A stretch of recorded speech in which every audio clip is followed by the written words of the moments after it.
Aujourd'hui, nous allons aborder un sujet délicat, mais très important. On va parler d'argent. On va surtout voir comment éviter que l'argent ne foute votre couple en l'air. Parce qu'il faut savoir que sur la liste des causes de séparation des couples, les divergences liées aux questions financières arrivent en tête de liste. Qu'est-ce qui explique que des gens qui s'aiment en arrivent à se déchirer à cause de l'argent? Est-ce que l'argent est aussi puissant que ça? Ou alors, est-ce que ce sont les couples qui ne parviennent pas à trouver la bonne méthode pour rester unis et maintenir l'harmonie malgré l'argent et les divergences de point de vue? Je suis Régis Saizy, entrepreneur multipotentiel, conférencier, formateur et artiste. Je partage avec vous sur cette chaîne du contenu propulsif pour vous aider à rêver, oser et créer. Hello les rocks, j'espère que vous êtes solides. Moi je suis en pleine forme et je suis plein de gratitude envers l'univers. Si vous êtes là pour la première fois, je vous invite à vous abonner et à activer la cloche de notification. Parce que les vidéos propulsives qu'on partage sur cette chaîne chaque jour vous aideront à accélérer votre croissance personnelle et professionnelle. Ici, on parle de leadership, de mindset, d'entrepreneuriat, de business, d'éducation financière, mais également de sujets de société. On aborde tout ce qui permet à chacun d'entre nous de prendre conscience de son potentiel et de l'exploiter au maximum. Aujourd'hui, comme je l'ai dit, on parle d'argent et de couple. Lorsqu'on se met en couple, c'est parce qu'on a envie de faire du chemin ensemble. Donc cette vidéo ne s'adresse pas à ceux qui sont en train de batifoler à droite ou à gauche parce que ça ne les regarde pas. Elle s'adresse à des gens qui sont ensemble, ont envie de construire quelque chose de solide, avec une fondation solide, des remparts solides. Et elle s'adresse également à des personnes qui, peut-être aujourd'hui, ne sont pas en couple, mais envisagent de trouver un partenaire dans les prochains mois, dans les prochaines années. Et aussi à ceux qui ont déjà peut-être commis certaines erreurs qu'on va évoquer et qui souhaitent ne pas retomber dans le même piège. Il faut savoir qu'aujourd'hui, les divorces et les séparations, de façon générale, sont légion, partout en Afrique. Une amie me disait l'année dernière, si mes souvenirs sont bons, qu'elle était dans un tribunal et la pile des dossiers était peut-être comme ça. Les 3/4 concernaient des divorces. Notre génération, particulièrement, et celles qui vont venir après, est très marquée par ce phénomène-là. Les gens ne prennent plus la peine de se connaître suffisamment avant de se mettre ensemble. Et une fois qu'ils sont ensemble, ils ne font pas l'effort de rester ensemble malgré les difficultés. Donc c'est, allez, on se met ensemble, on se lâche. Allez, bam, bam, bam. C'est un peu comme le fast food, c'est du fast love, si on peut même parler de love, si on peut même parler de love. Donc, il y a peut-être déjà des bases qui sont faussées. Mais les causes principales, si on met de côté ce fait, on va dire, très contextuel de notre époque, elles sont pour moi au nombre de 5. À commencer par l'éducation. Quand deux personnes se mettent ensemble, elles arrivent avec des éducations très différentes. Chacun a une vision de l'amour, du couple, en fonction de ce qu'il a vu autour de lui en grandissant, de ce qu'on lui a dit, de ses lectures, de ses convictions, de ses valeurs, etc. Et il y a une confrontation qui a lieu sur le plan des valeurs, sur le plan de l'argent aussi. Comment est-ce qu'on dépense l'argent, comment on va l'utiliser, qui va faire quoi. Donc c'est déjà ce choc-là qui doit être compris. Vous devez savoir que vous n'avez pas la même vision que votre partenaire et vous devez accepter que l'autre ait une vision différente. C'est la base. Les gens ne l'acceptent pas et généralement ça pourrit les relations dès le départ. Ensuite, il y a ce que j'appelle le mauvais départ. Quand vous vous mettez ensemble et que vous avez envie d'entreprendre quelque chose de sérieux, il faut parler, il faut communiquer de tout. Combien d'enfants vous pensez avoir? L'un dira 2, l'autre dira 6. Pourquoi? Vous allez en discuter. Quels sont vos plans professionnels? Quelle est votre façon de voir la vie? Mais aussi, quel est votre rapport à l'argent? Donc, les gens ne parlent pas de tout ça au départ. Deuxième cause qui explique qu'après ça explose. Troisième cause, selon moi, le déséquilibre qui existe parfois dans certains couples où il y en a un qui supporte un peu trop de charge par rapport à l'autre et qui peut se retrouver frustré. Quand les choses n'ont pas été clairement établies au départ, ça finit par exploser. Ou alors, ça peut être celui qui ne contribue pas assez, qui se retrouve dans une frustration, même si ça ne gêne pas l'autre, en se disant, au fond de lui, mais à quoi moi je sers? Le malaise peut venir des deux côtés. Donc les déséquilibres aussi entraînent de sérieux problèmes au niveau de l'argent, de la gestion des fonds, des questions pécuniaires en général, et ça peut aller très très très loin, dans le mauvais sens. Cause numéro 4, les pressions extérieures. Vous êtes avec quelqu'un, vous vous mettez avec quelqu'un, vous êtes endetté, vous ne lui dites pas. Le jour où il le découvre, qu'est-ce que ça donne? Ben oui, ça ce sont des pressions extérieures, vous devez partager ça avec votre partenaire. Même si vous êtes ensemble depuis 10 ans, à plus forte raison, le moment où vous avez des nouvelles pressions extérieures qui vont impacter vos finances, il faut lui dire. Si vous avez un lifestyle particulier et que vous êtes un dépensier ou que vous êtes une femme qui fait du shopping tout le temps, vous devez le dire. Si vous êtes un homme qui claque de l'argent dans ceci ou dans cela, même si vous ne dites pas exactement dans quoi vous claquez l'argent, le partenaire doit savoir exactement comment est-ce que vous vivez. Si vous avez des problèmes de revenus aussi, il faut en parler. Parce que quand on cache des choses et qu'après c'est découvert, eh ben, ça se passe très mal. Parce que ça entame la confiance. Et ça me permet de parler du 5e point.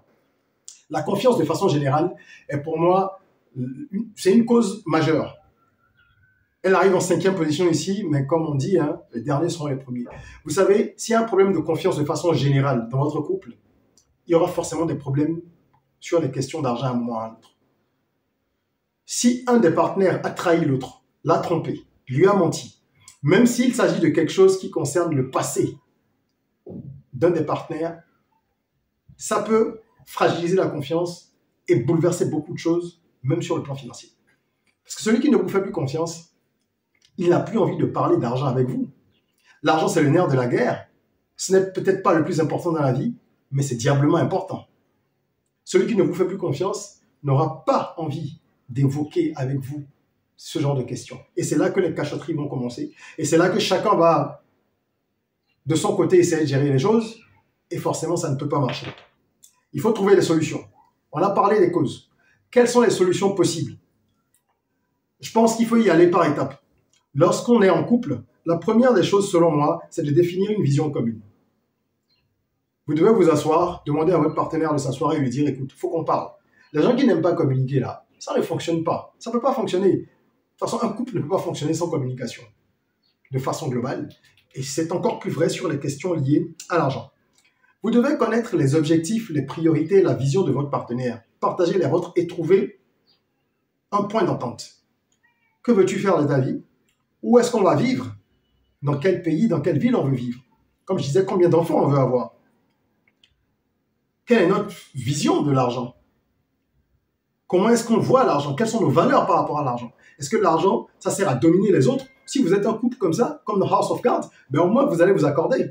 Donc vous êtes prêt à tout pour atteindre vos objectifs, accordez-vous. Si vous êtes un couple qui estime que l'argent est un outil, que ça sert aussi à faire du bien aux autres, à rendre service, accordez-vous. Parce que la manière dont vous voyez l'argent, ça aura un impact sur les dépenses et le type de dépenses que vous ferez. Si vous faites des dons à droite, à gauche et que votre partenaire ne voit pas la vie comme ça, mais ça va être un problème, même si vous faites du bien. Donc, il faut avoir une discussion claire au départ pour définir une vision. C'est très important, une vision commune. La deuxième étape consiste à définir un budget. OK? On connaît nos objectifs, on sait où nous devons aller. Donc, par déduction, on sait combien est-ce qu'on devrait prévoir pour acheter ou construire une maison dans telle ville où nous avons l'intention de vivre. Ou pour louer un appart dans tel quartier, pour envoyer nos enfants dans telle zone. Puisqu'on sait ce qu'il faut épargner, eh ben, on sait également de combien on dispose. Et là, vous faites un vrai budget. Bon, les gens, déjà, individuellement, ne font pas de budget. Donc, en couple, vous imaginez. Vous devez faire un budget seul dans votre vie et vous devez avoir un budget commun. Dans ce budget-là, vous allez définir vos postes de dépenses. Combien on alloue à ça, combien on alloue à ça, combien on alloue à telle rubrique. C'est très important de pouvoir évoquer ces choses-là de façon transparente et honnête pour qu'il n'y ait pas de suspicion entre les partenaires et qu'il n'y ait pas de sentiment d'injustice par la suite. L'étape numéro 3, elle va consister, une fois que vous avez mis un peu déjà en place le budget et tout ça, à répartir les rôles, clairement. Qui va faire quoi? Et ça, c'est selon les compétences de chacun, selon les qualités de chacun, selon les acquaintances avec un domaine ou un autre. Qui va, par exemple, se charger de proposer au couple, parmi vous deux, lequel va faire les propositions d'investissement. Ah, je pense qu'on devrait avoir un portefeuille. D'accord? Est-ce que c'est quand tu épargnes, c'est pas le plus rentable, mais c'est le choix de beaucoup de gens. Est-ce que c'est un portefeuille d'actions qui est commun? Est-ce que tel terrain qu'on a, je pense qu'on devrait le vendre maintenant parce que ça a pris de la valeur ces dernières années? qui se charge de le faire. Ça ne veut pas dire que l'autre ne peut jamais proposer quelque chose, mais il faut qu'il y ait des rôles, comme dans une entreprise. Un couple, c'est d'abord une entreprise. La famille, c'est la première entreprise. Donc, répartissez les rôles. Qui gère les factures à la fin du mois? Pas qui paye, ça c'est un autre débat. Vous avez déjà évoqué ça, dans le budget, vous parlez de tout ça. Mais qui est en charge de s'assurer que tous les 23, tous les 24, tous les 25, les factures sont payées? Qui fait le monitoring des dépenses, etc., etc. Il faut que tout le monde participe. Ça renforce les liens, ça donne un sentiment d'équipe véritable et ça permet également cette action participative de pouvoir se projeter avec plus de certitude. Parce que si l'un fait un faux pas, l'autre peut être là pour le rattraper. Donc, il faut répartir des rôles. Tout le monde doit y participer. Ce n'est pas un des membres de l'équipe qui décide à chaque fois que c'est ceci ou c'est cela. Non. Vous devez impliquer tout le monde, donc vous devez vous impliquer mutuellement. OK? Et une fois que ça c'est fait, je reviens sur un mot que je prononce beaucoup, parce que je pense que les gens ne l'ont pas encore assez intégré. La communication, vous devez communiquer. Lorsque les choses ne se passent pas comme prévu, il faut s'asseoir et communiquer. Lorsque les choses se passent comme prévu, il faut s'asseoir et communiquer. Il faut toujours communiquer. Il ne faut pas supposer. Moi, je connais des gens qui passent leur vie à dire « je pensais que, je croyais que, moi, je me suis dit que, en fait, je pensais, en fait, normalement, on devrait… » Il n'y a pas de normalement de « je pensais que » qui tienne. Ne rentrez pas, n'essayez pas de rentrer dans la tête des autres. Même si vous avez une intuition stratosphérique, prenez la peine de confirmer votre intuition avec votre partenaire. C'est quand même une des personnes les plus importantes de votre vie. Donc, ne prenez pas la peine ou le risque, de tout gâcher, simplement parce que vous ne voulez pas vous asseoir et avoir une conversation. Asseyez-vous et parlez de tout. Ce qui fâche et ce qui ne fâche pas. Ah, vous avez fait une dépense imprévue, vous savez que votre partenaire sera fâché. Il vaut mieux trouver le moyen de crever l'abcès plutôt que de laisser ça pourrir. Sinon, ça se terminera mal. Donc, les aspirations de chacun, l'écoute attentive des besoins de l'autre, des attentes de l'autre, de la vision de l'autre, c'est important de savoir donner une place à tout ça dans le couple. Très, très, très, très, très important. Et je voudrais vous livrer une petite botte secrète. Parce que là, on a vu 4 étapes, selon moi, qui sont nécessaires. D'accord? C'est définir la vision commune. Ensuite, établir un budget. Répartir les rôles et communiquer en permanence, maintenir la communication. Il y a une botte secrète qui, à mon avis, renforce un peu tout ça, même si vous le faites. C'est la capacité à garder un jardin secret. Chaque partenaire doit avoir un jardin secret. Même si vous avez décidé d'avoir un compte commun et que c'est votre mode de fonctionnement principal, je ne sais pas si en Afrique, les gens font beaucoup ça. En Europe, aux États-Unis, bref, en Occident, il y a beaucoup de cas de ce genre. En Afrique, je ne sais pas. Mais même si c'est le cas, vous devez avoir un jardin secret. Le jardin secret, ce n'est pas pour cacher des choses à l'autre. C'est-à-dire que vous devez garder une certaine indépendance financière. Si vous avez décidé d'avoir un compte commun, peut-être que 50% ou 60%, 70% de vos revenus vont là-dessus. C'est à vous de définir combien, quelle proportion. Mais même si c'est 1 ou 2%, gardez quelque chose pour vous, pour faire des choses qui sont personnelles. Eh bien oui, faites des choses qui sont personnelles. Parce que, encore une fois, vous savez, l'éducation de chacun est différente. Et même si on fait des compromis, il n'y a pas de compromis qui puisse satisfaire tout le monde à 100%. Si vous êtes issu d'une famille dans laquelle aider les autres est prioritaire, ou alors vous avez beaucoup de pression familiale, simplement, qui vous oblige ou vous contraignent d'une certaine manière à faire des dons à droite, à gauche, vous êtes très sollicité, ou en raison de votre position sociale, et que vous acceptez ce manteau-là, vous n'allez pas forcément faire porter le fardeau à votre famille. Si vous avez beaucoup de ressources, ok. Si votre partenaire est d'accord avec, ok.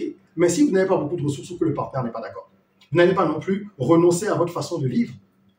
Vous aurez les valeurs communes qui vont primer, et de votre côté, il y aura donc la petite cagnotte pour faire ces choses-là que vous estimez personnelles et utiles.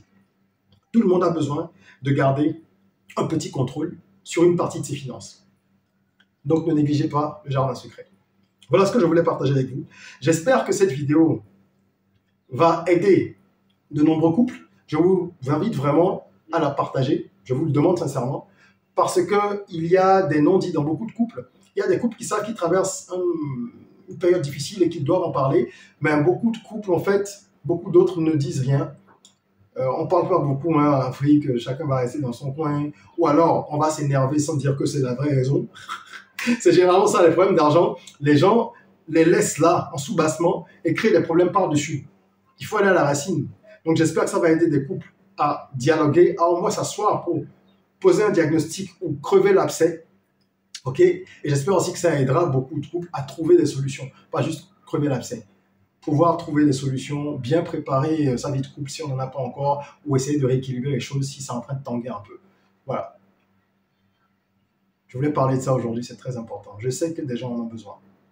Et je suis heureux d'avoir pu faire cette vidéo. Je suis encore plus heureux que vous l'ayez suivie jusqu'à son terme. Je vous invite encore une fois à vous abonner, à activer la cloche de notification, à nous mettre un petit like, ça nous fait toujours plaisir. Et n'hésitez pas à aller découvrir tout l'écosystème rock dans la barre de description. Il y a de nombreux liens. Très intéressant, vous verrez. En attendant qu'on se retrouve pour une nouvelle vidéo, n'oubliez pas, prenez soin de vous, de votre corps, mais aussi et surtout de votre mindset, de votre esprit. Rêvons, osons, créons. Soyons rock.